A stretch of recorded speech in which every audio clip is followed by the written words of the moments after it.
Okay, today we're going to start with an exercise.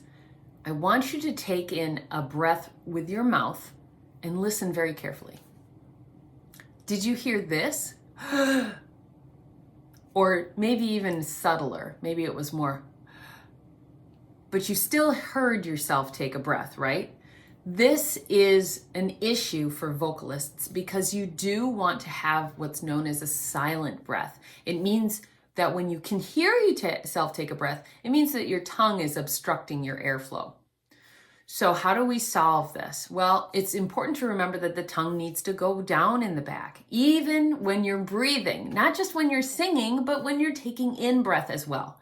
Why? Because we want the cavity to be as open as possible to allow the maximum airflow in as well as out. So when you do take in that breath, you want to take in the breath, like especially right before you're going to do a phrase or whatever, you're taking it in and you don't hear. That's unnerving, not just for, the people in the audience, especially if you've got a mic right here and you can hear somebody do that. Now, some people, when you're listening to people talk and stuff, it can be comforting to hear them breathe because then it's like, oh, okay, they're taking in a breath. Thank goodness, because I don't breathe unless they breathe.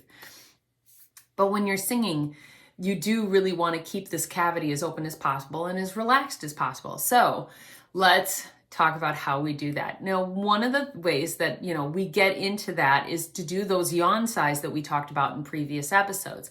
Because when you're doing that yawn sigh, see, that's very quiet, right? And it trains you to push that tongue down and back. Now we're going to try it though without doing a yawn. We're just going to open our mouths, try to put that tongue down and back and take in a breath. And we're going to try to do it diaphragmatically, not chest. Remember that if you are taking a chest breath, everything here moves up and down. We don't want that. We want it to be down where your diaphragm is, which is down by your stomach. It's actually just above, okay? So you're going to take in a breath and let it out. Now, what am I doing? My tongue is going down and back because I am thinking about that yawn sigh. I am thinking about what that feels like to take a yawn. And you may yawn a few times doing this, but it's important to remember how to take in a breath correctly and openly. Now, one of the things that I used to teach my students was that your mouth has to be open at least 2 finger widths. Okay? So that just kind of helps things open up. Why don't singers breathe in through their nose? Because in yoga, they teach you to breathe in through your nose for the best breath. Well, this is not yoga. You want as much air as possible. Think about it.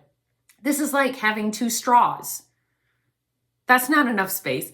You want to have your mouth open. Your jaw should be slack. It should be loose. There should be no tension, just like when you're taking a yawn. Oh, so take in a breath.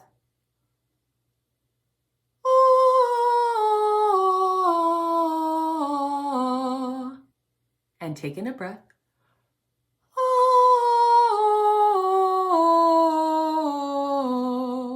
And that's very gentle. I'm not trying to force out sound, right? I'm just very gently doing it.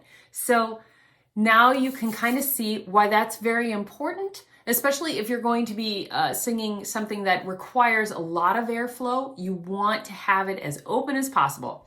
Okay, that's your vocal lesson for today. I hope you enjoyed it. Please let me know how you are enjoying these lessons. Give me a thumbs up or just let me know in a comment. Okay, thanks so much. Bye.